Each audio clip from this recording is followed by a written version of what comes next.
Hi students! Today, you will learn about making inferences. Honing your reading skills does not only require you to read and comprehend, but it may also demand you to think more critically while reading, thus reading between the lines. Another word for reading between the lines is inference. Making good inferences will be very useful for you as a student. In this lesson, you will learn more about this skill. You will also be provided with exercises to practice making inferences. What is an inference? It is a conclusion or opinion that is formed based on known facts or evidence. Now that you have learned what is an inference, let us learn what is making an inference. It involves using your prior knowledge to make a guess about what you don't know or simply reading between the lines. In making inferences, you may use clues in the text along with your experiences to help you figure out what is not directly said. Let's now discuss the importance of making inferences. Every text you read will be memorable. It will help you gain more personal pleasure from reading. It will also aid you to read the text more critically and remember and apply what you have read.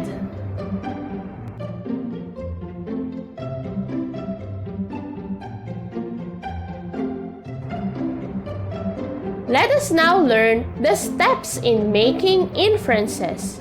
Number 1 is to identify the inference question. Keywords in inference questions are suggest, imply, infer. If you read these keywords, it means that the author wants the reader to make an inference. Number 2, trust the passage. Use the passage to prove your inference, and you may also use prior knowledge to make inferences. Number 3 is hunt for clues. Look for clues such as supporting details, vocabulary, characters' action, descriptions, dialogue, and more in order to prove your inferences. Number 4 is narrow your choices. You must pick the best evidence to support your inference. And last is to practice. To get really good at making inferences, you need to practice making inferences.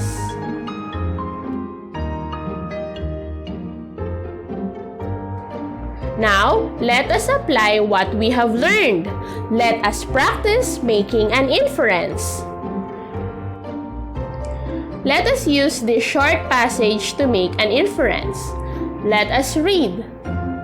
The young woman walked a bit hesitantly towards the famous cozy Italian restaurant. She did not believe the excuse her parents gave her for having to meet her at the restaurant instead of at their house.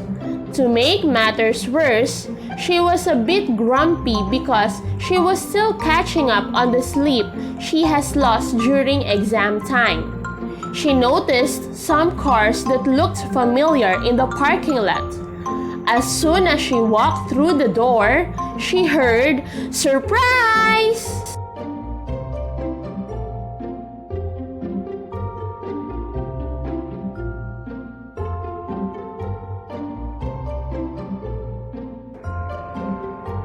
Now, let us try to make an inference based on the text. Inference number 1. The text says, she did not believe the excuse her parents gave her. Our inference would be, sometimes, if people play practical jokes, others don't believe everything they say. Maybe her parents played practical jokes.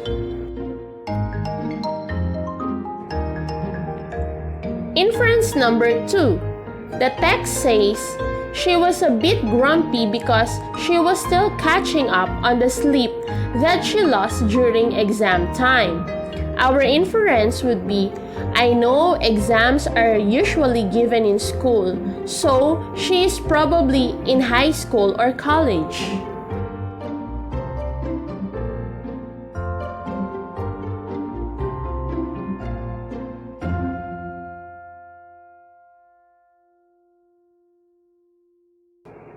And inference number 3. The text says she noticed some cars that looked familiar in the parking lot. As soon as she walked through the door, she heard surprise. Our inference would be, if the cars are familiar, that means people she knows are in the restaurant. This makes me change my inference. If her parents wanted to meet her at the restaurant and other people she knows are there, maybe it's a surprise party.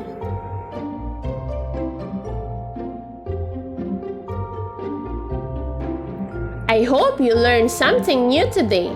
Thank you. See you in the next class.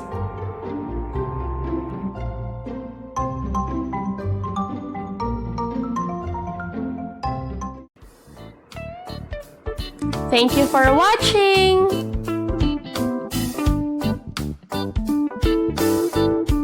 Click subscribe here at Teacherrific.